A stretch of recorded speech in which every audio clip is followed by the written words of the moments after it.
दिन एसआईटी जन्म दाखिले की बनाई हुई रिपोर्ट मंजर आम पर आएंगी, उस दिन सरकार में बैठे हुए लोग किरीट सोमैया को जूते से मारेंगे। मैं दोबारा बोल रहा हूँ, जूते से, और हम उसको लेके आएंगे बम्बई हाईकोर्ट में।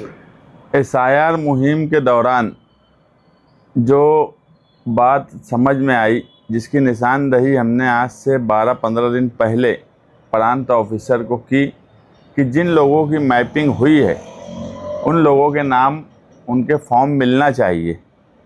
और इसी ताल्लुक़ से हमने 21 जुलाई का सहयोग आंदोलन का ऐलान किया।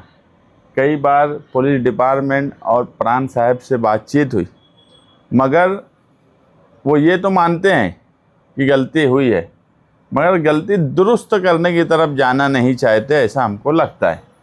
इसीलिए कल 21 जुलाई बरोज़ मंगल सुबह 11 बजे मर्द और ख्वातीन का मुश्तरका सहयोग आंदोलन प्रांत ऑफिस के बाहर रखा गया है, जो हर हाल में होगा। और पुलिस डिपार्टमेंट ने उसकी मंजूरी भी दे दी है, यानी परमिशन दे दी है धरने की। हमारा सीधा सा बोलना ये है कि जिन लोगों की मैपिंग हुई है उनका फॉर्म मिलना चाहिए, और वो हम हर हाल में लेके रहेंगे। हम आखिरी वक्त तक ये लड़ाई लड़ेंगे कि मैपिंग किए हुए लोगों का फॉर्म मिले।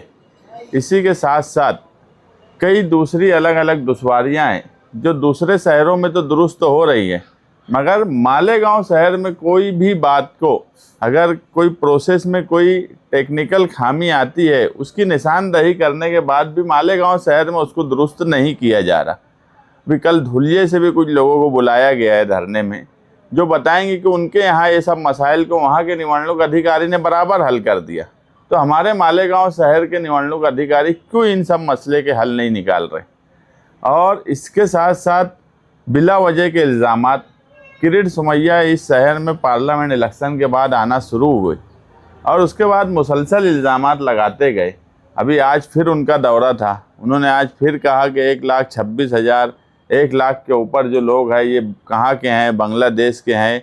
मैं सिर्फ इतना कहना चाहता हूँ कि जनवरी 2025 में जो एसआईटी मालेगांव शहर के लिए बनाई गई थी, उसको तकरीबन 20 महीना हो गया। पुलिस डिपार्टमेंट ने ट्रक में पेपर भर कर भेजी है। मेरी मालूमात ऐसी है कि जिसको छोटा हत्ती हम आम ज़बान में बोलते, इतने पेपर की मालेगांव शहर में इंक्वायरी की गई, एसआईटी की रिपोर्ट बनाई गई। वो एसआईटी की रिपोर्ट अगस्त 2025 से जमा है, यानी दे दी गई है।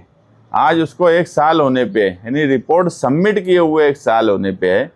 तो जब एसआईटी ने इतनी इंक्वायरी की, आईजी जैसे ऑफिसर उसके यानी अध्यक्ष थे और सारे बड़े ऑफिसर उसमें शामिल थे, पुलिस डिपार्टमेंट को क्लर्क बना दिया गया। और इतने बड़े डिपार्टमेंट की इंक्वायरी होने के बाद वो रिपोर्ट क्यों मंजर आम पर नहीं लाई जाती? वो 3400 लोगों में से कितने बांग्लादेशी निकले?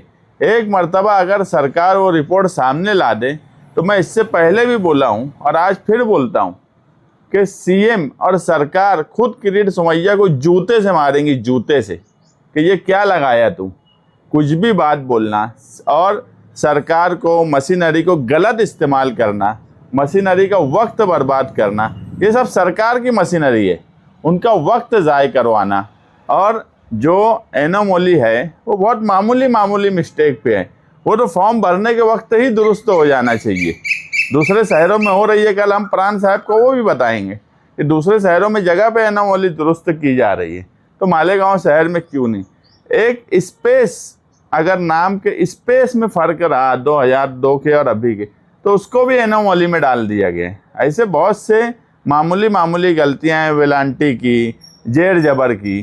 तो ये ऐसी गलतियां हैं कि जिसको जगह पे हल किया जा सकता, मगर एक हवा बना दिया जाता मालेगांव शहर में। और वो एक बेवकूफ़ आदमी आता है, खुद का वक्त भी ज़ाय करता, मशीनरी का वक्त ज़ाय करता, डिपार्टमेंट को परेशान करता। इसमें हमारा कोई नुकसान होने वाला नहीं, हम ये लड़ाई आखिरी तक लड़ने वाले हैं, क्योंकि माइनॉरिटी डिफेंस कमेटी ने भी इस मामले में ये फैसला किया है कि जिस तरह हमने जन्म दाखिले में अभी तक लड़ाई लड़ रहे हैं, उसी तरह अक्टूबर तक हो सकता है इसमें हमें कोर्ट का भी कोर्ट की मदद लेना पड़े वो लड़ेंगे। कल के धरने की इस्लाम पार्टी ने हिमायत दी। मैं आसिफ शेख साहब और उनके सदर नवीद खतीब साहब का शुक्रिया अदा करता हूं। इसी तरह कम्युनिस्ट पार्टी ने भी इसकी हिमायत दी है और भी कई लोग अभी हिमायत देने वाले हैं, क्योंकि ये मांग जो है हमारी कि मैपिंग किए हुए लोगों का फॉर्म मिलना चाहिए। एकदम सीधी सी और समझ में आने वाली बात है, जो सिर्फ अगर किसी को नहीं समझ रहा है तो हमारे प्राण साहब को नहीं समझ रहा। किरीट सोमैया ने ये भी कहा कि वो जो 1,26,000 और वो जो 23,000 जो लोग वोट कट हुए, इन सब के बारे में सुनवाई भी चाहिए, इनके पेपर्स की जांच की जाए और एक एक की सुनवाई की जाए। यानी ये मामले को लंबा करने की कोशिश है या फिर?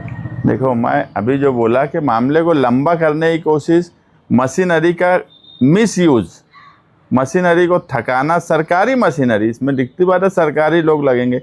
मैं जो बोल रहा हूँ कि फॉर्म भरते वक्त ही एनोमली दुरुस्त की जा सकती है, दूसरे शहरों में हुई है। कल मैं धरने की जगह उसकी मिसाल दूंगा, पेपर के साथ उसके सबूत दूंगा कि एनोमली दूसरे शहरों में जगह पे दुरुस्त हुई है।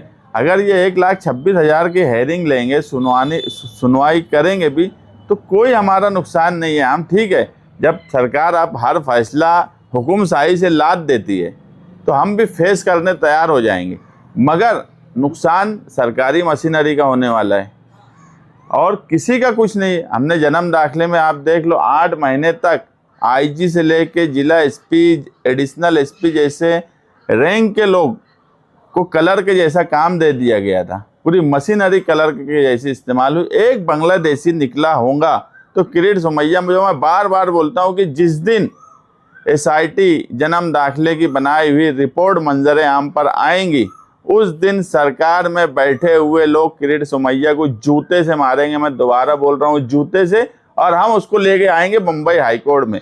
सिर्फ माइनॉरिटी डिफेंस कमेटी के डर से सरकार एसआईटी की रिपोर्ट मंजर आम पर नहीं ला रही है। ये मंजर आम पर आएंगी। अगर सरकार ने जूता नहीं मारी तो कोर्ट में जाएंगे हम और कोर्ट इनको जूता मारेंगी।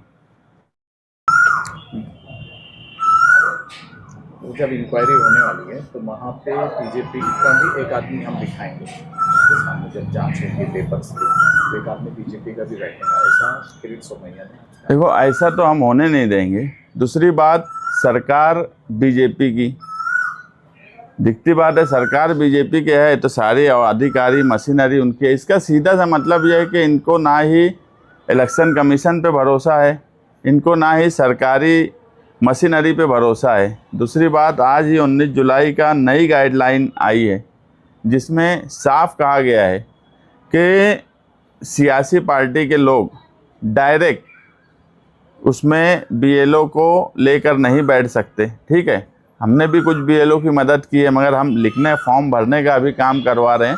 अगर कोई गाइडलाइन आई है तो हम एहतियात करेंगे। इसी के साथ साथ बीएलओ को ये ताकीद की गई है कि अगर कोई घर पे कोई नहीं मिला या वो तुम्हारे पास नहीं आया या उसका घर बंद है तो 3 मरतबा उसके घर जाना चाहिए और उसका पूरा पंचनामा 3 मरतबा वो वहाँ पहुँचा और उसका घर बंद मिला, वो रिपोर्ट देना चाहिए। यानी इतनी सीधी सीधी लाइन बीएलओ को बताई गई है। उसके बाद अगर मैपिंग के वक्त वोट कट गई, मैं जो बार बार बोलता हूँ कि मुझे सिर्फ डर ये है कि मैपिंग के वक्त अगर वोट कटी तो क्या भरोसा कि कल फॉर्म भरने के बाद भी हमारी वोट कट गई या नहीं मानी गई। इसलिए आज ये तहरीक ज़रूरी है और मैं मालेगांव शहरियान से गुजारिश करूँगा कि कल बड़ी तादाद में सुबह 11 बजे से प्राण कचहरी के सामने ईदगाह ग्राउंड के पास बड़ी तादाद में शहरियान वहाँ शिरकत करें। इसका हर हाल में हल डिपार्टमेंट को निकालना पड़ेगा।